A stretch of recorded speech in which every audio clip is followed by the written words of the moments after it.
I'm playing my theme song from a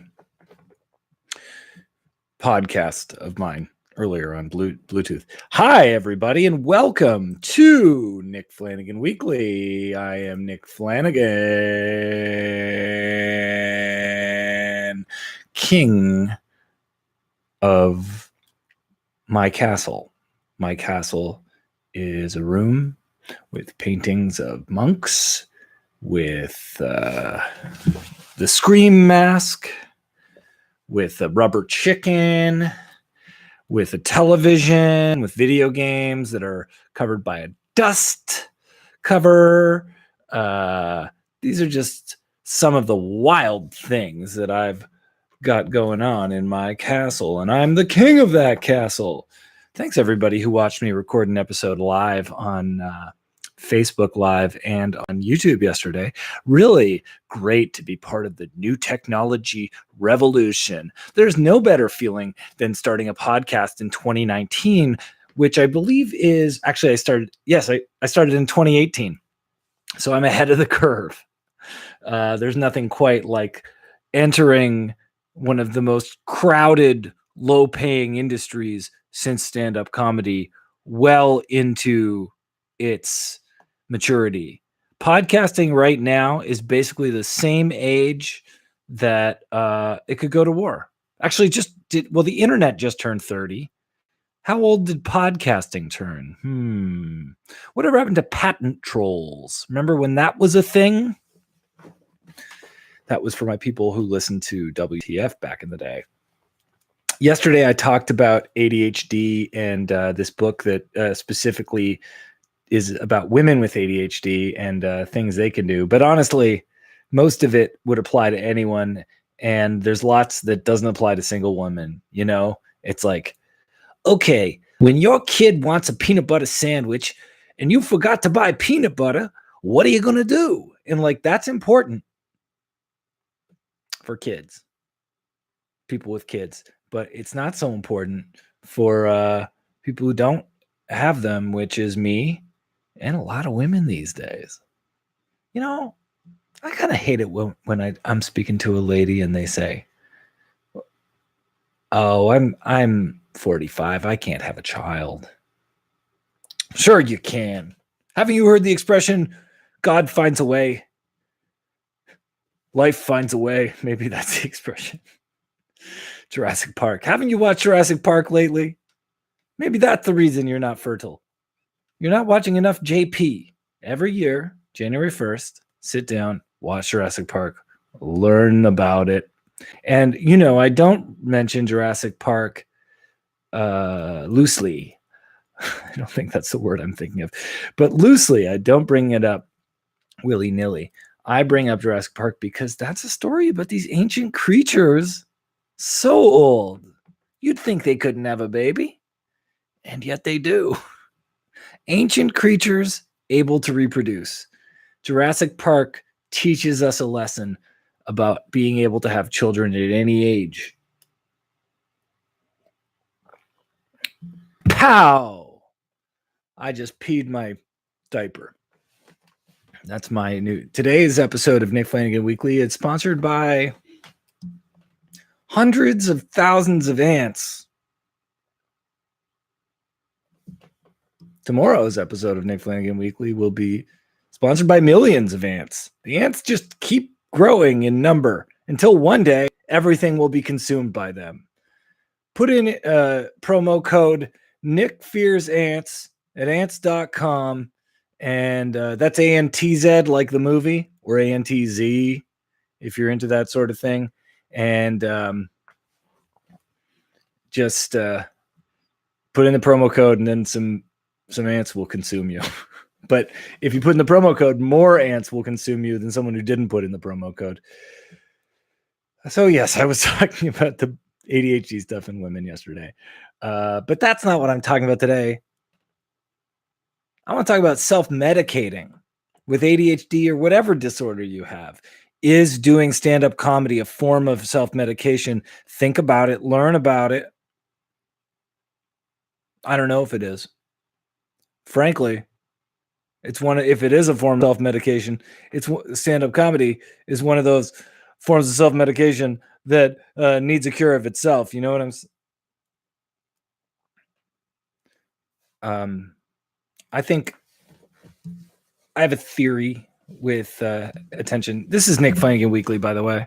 It's a podcast hosted by me, Nick Flanagan. I have a VHS player / television in my room. I think I'm 67 years old. I've kind of lost track of my age. I live in Toronto, Ontario. That's where I'm from. I've also been in Los Angeles for long periods of time. I was bullied by the entertainment industry, much like this guy who's getting in trouble now for jokingly saying he had sex with a cat.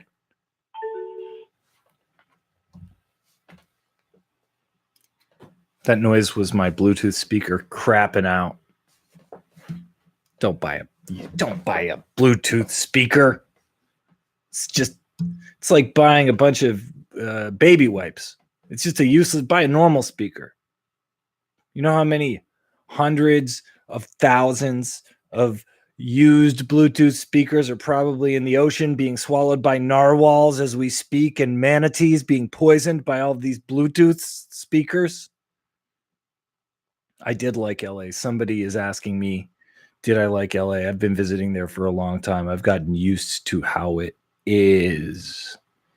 I had to move because America is hard to live in. I had to move because America, it can be punitive. And by America, I only mean the large places. I've been to many of the smaller places. Those are cool too. They seem chiller, but possibly more racist. Some of them. Not all. Anyway. Do you self-medicate your disorders? Let me know what you use. I feel like when somebody tells me they're, as we say in Toronto, chronic, that person's chronic still. When people say they're chronic, I go, oh, what do you have going on? What are you keeping a cap on? And I think with anything that's a problem, mentally or otherwise, it's not a problem until it gets in the way of your life. If something is managed from whether it's fear of heights, ADD, fear of germs, as long as it's not keeping you from the outside world, from living your best life, then you don't have to worry about it. And so if you solve your attention deficit hyperactive disorder via, doing Sudokus every day, and that helps you focus, you don't need to go on drugs. You don't need to see a psychiatrist. If you get taught early on that it's fine, then it's how to manage it, then you're good. You don't need to go on the stimulants necessarily, but if it's the stimulants that get you managing it, it's the stimulants that get you managing it. And that's these things about ADD I've read a million times. They go, cocaine just makes you feel normal. If you have ADD and you take cocaine and it makes you feel normal, that means maybe you should always do cocaine. It doesn't recommend that you always do cocaine, but I guess it's saying that it's in the same vein of things that the stimulants act like. I don't know. I've never done cocaine, but allegedly, if I did, I don't know. Would have given me the feeling that maybe everybody would have on it, which is sort of a combination of sadness, overconfidence, and really trying to make the most of the moment, if you know what I mean. And then weed, I guess, if your mind is hyper, the idea is that it might quiet your mind. But I don't know if that's true either. If that's something that happens to you. For me, it's just the main thing is I don't know why not to do something, if that makes any sense. Saying no is the issue rather than any specific self-medication. Like, if you just go, hey, you want to eat this tub of ribs? And my mind is just spiraling because of racing thoughts, dissatisfaction, worried about how I smell. Well, I'll eat those ribs. And the same thing could happen if you say, hey, you want to drink this drink? You want to you want to throw these rocks at the wall? I'm just saying, my problem isn't any one self-medication. It's just the urge to do anything to relieve anxiety.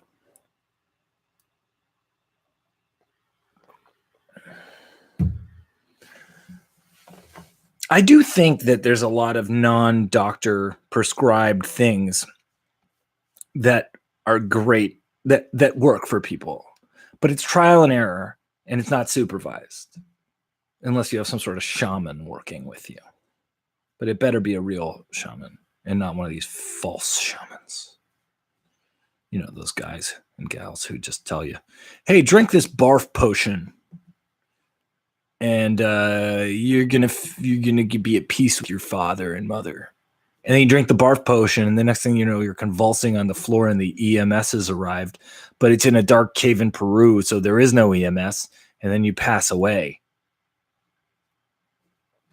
So you gotta, if you are doing trial and error self-medicating without a doctor, I would say don't. And definitely don't do it with a false shaman. Yeah, I don't know. I feel like I'm learning a lot right now, and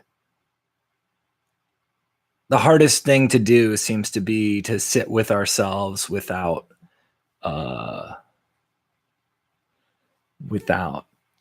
touching something else, you know, just to go, I'm okay. Because like every time I want to do something, it's generally because I'm not feeling right inside, feeling restless, worry pops up.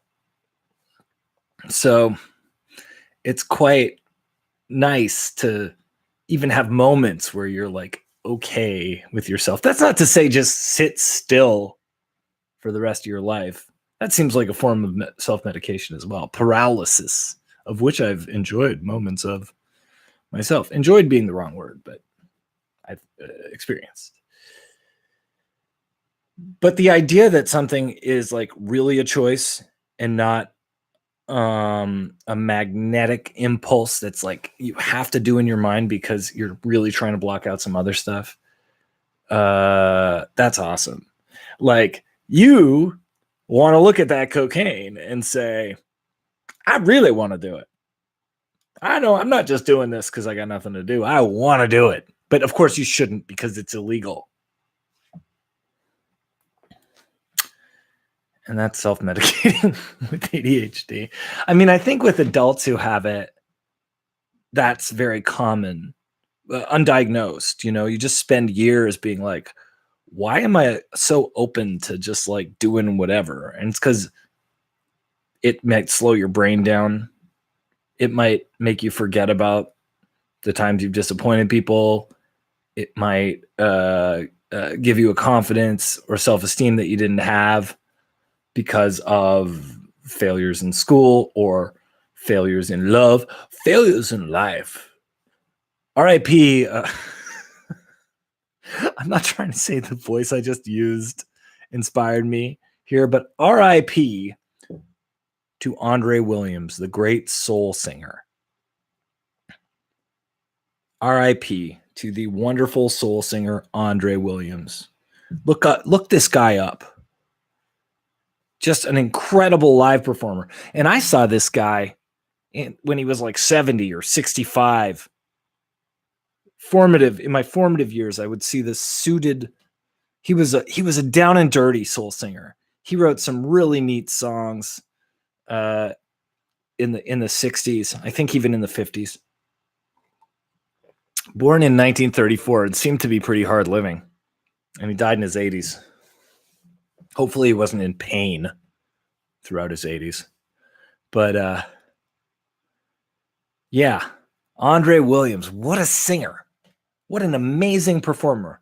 There was another guy named Nathaniel, I can't remember his name. That guy was amazing too. There was this weird period in the late 1990s, early 2000s where these like old soul singers sort of became part of the garage rock scene, and you'd see them live in small venues. Sharon Jones was kind of that ilk, and then later on that Bradley, Bella Bradley, was the same kind of thing. It's a really lucky and incredible element of our cursed culture that we live in now. And Andre Williams was so inspiring, so cool, wore suits at sweaty shows. And one time I was in a band, we were called the Killer Elite, and we played a show at the El Macombo in Toronto, the legendary El Macombo venue. Legendary! That was a Neil Hamburger impression that went terribly wrong. Legendary! I used to be able to do a Neil Hamburger impression, and now I'm just bastardizing his voice. We played at the El Macombo Tavern. Our band was super aggressive, rock and roll, but like Stooges style rock and roll. Soulful. An attempt at being soulful or something. Feeling it. 70s-ish rock, but not like lunkheaded rock, like Stooges style. Y'all know Iggy Pop? And we were playing, and Andre Williams was, I think he had a backing band called The Strap for a long period of time, who were a Toronto band. So he was probably practicing with them. And we played, and he was in the audience, and he was rocking out to us. We were like, Andre Williams is enjoying this stuff? That's amazing. And he got on stage. I think the other singer of the band, Mike, my friend, guy who's been very helpful for me since getting back to Toronto. Mike's been really amazing. And Mike brought Andre Williams on stage in his suit. He looked like he wasn't 100% certain of where he was, but he came on stage.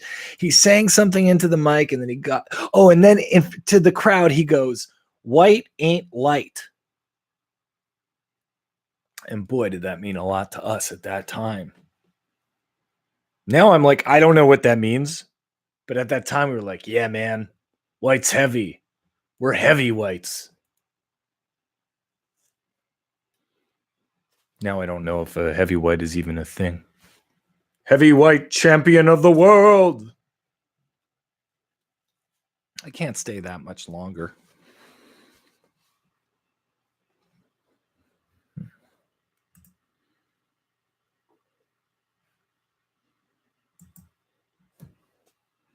Is anyone watching right now? Doesn't seem like anyone's watching me live anymore. That's okay. This is going to be commemorated as an episode anyway. So it's fine. I've been watching a lot of The Sopranos. Does anyone want to talk to me about The Sopranos? Email weaklypodcast@gmail.com. WEAKLY. The Sopranos. Tell me what you think. Tell me how you self-medicate. Tell me your name. I do not accept anonymous emails.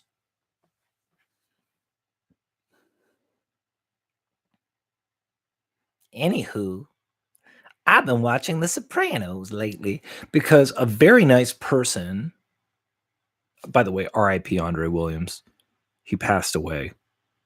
I know I said that a moment ago, but I want to take a second. I'm going to go back before I talk about The Sopranos. I want to finish one last thing about Andre Williams. The best Andre Williams show I saw was at the El Macombo upstairs with a band called the Sadies backing him. Sean Dean, Mike Belitsky, Dallas and Travis Good. Wonderful band.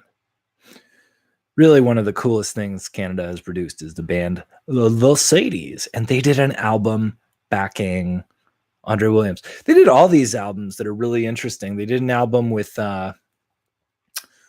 Rick White and Greg from Blue Rodeo. That was The Unintended. And they did a record with John Spencer as well. So the Sadies are just so awesome. Anyway, the Sadies played with Andre Williams. It was so cool. Andre Williams was kick-ass and just so he was playing over sort of goth country sounds, and that was just really exciting to me. And he had this, they were playing almost like, like Lee Hazelwood type of music, like, dark, twangy 60s sort of style. And he had a song that was like, I'm looking down at you, looking up at me. And it was so creepy. And I just thought it was really cool that Andre Williams was capable of being this kind of like soul singer, good times guy, but he was also really able to do this kind of sinister thing. I was very impressed.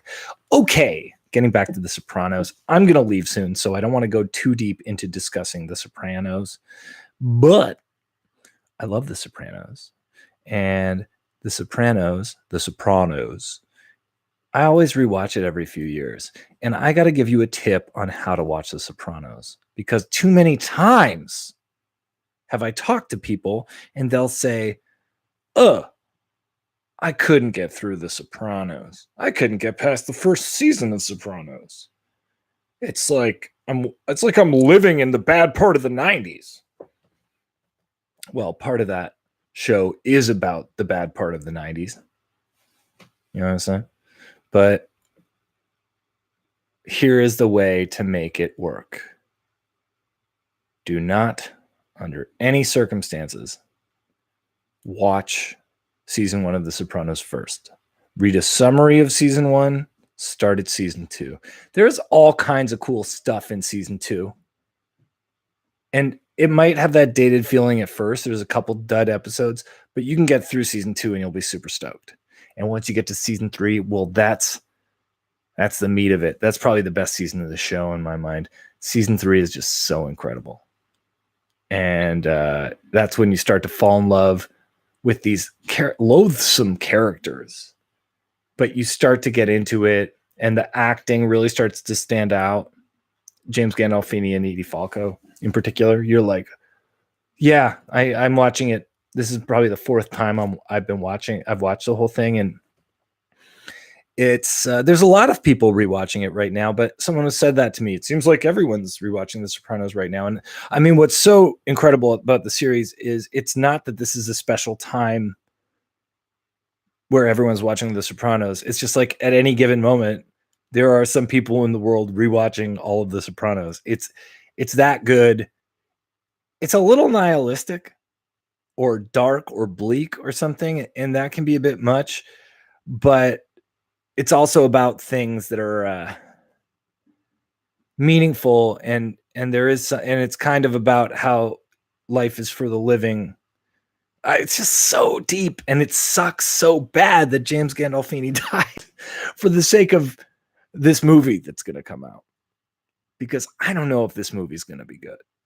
It was originally just called Newark. I'm talking about the Sopranos prequel that's coming out, by the way. In case you didn't know, there is a Sopranos prequel coming out. It was originally called Newark, and now it's called The Many Saints of Newark. Could be good, but I don't know. Ray Liotta's in it. I'm not really that into Ray Liotta these days. And then James Gandolfini's son is playing a young Tony Soprano, which really makes me think that Tony Soprano is not going to be a major player in the show. But what could be interesting is seeing this kid versus what AJ Soprano is. So yes, I'm going to leave pretty soon. But if you learned one thing today, I think my main takeaway is don't watch season 1 of The Sopranos Someone watching the podcast right now just commented, Miranda did, that it's our Seinfeld. Someone's always watching it right now. It is our Seinfeld in that don't watch season 1. At least not first. I mean, season 1 of Sopranos has a lot going on that's good. It's just that they didn't know they'd have a season 2. So it's not built like the other ones. It's not epic, and it's a comment on the culture at that time and someone's relationship with their mother, rather than as the show goes on, it's kind of a comment of I don't know, everything, it's a comment. It's like an extrapolation of in Goodfellas when Ray Liotta says, see, that's what people don't understand. That's why we exist, We're protection for people who can't go to the cops. We're the cops for people who can't go to the cops. And that's The Sopranos is like you're watching that in real time. It's also, as someone pointed out, one of the only mob shows set in the present at its time. Obviously, it's the past. Well, that's how excited I am about The Sopranos. And that's how excited I am to talk to you. Thank you for listening to Nick Flanagan Weekly. If you believe it or not, there are ways to support the show. Subscribe, tell a friend to watch it. I'm on YouTube, SoundCloud, iTunes, all that crummy stuff. There's a Twitter, there's an Instagram. If you want to support it financially, patreon.com/Nickflanagan. Or you can make a one-time donation at paypal.me/Nickflanaganweekly. And I'm not asking you for your money. And I'm not telling you to give me your money. But I'm saying I've screwed up a lot of parts of my life and I could use some money. I'm just kidding, but I will use the money to get nice things. For instance, I'm making about $20 to $30 from patrons right now.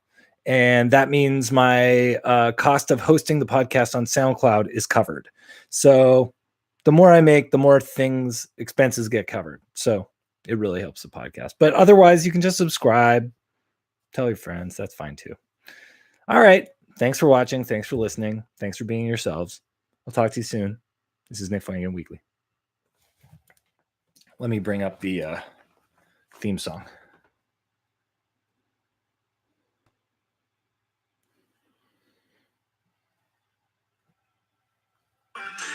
And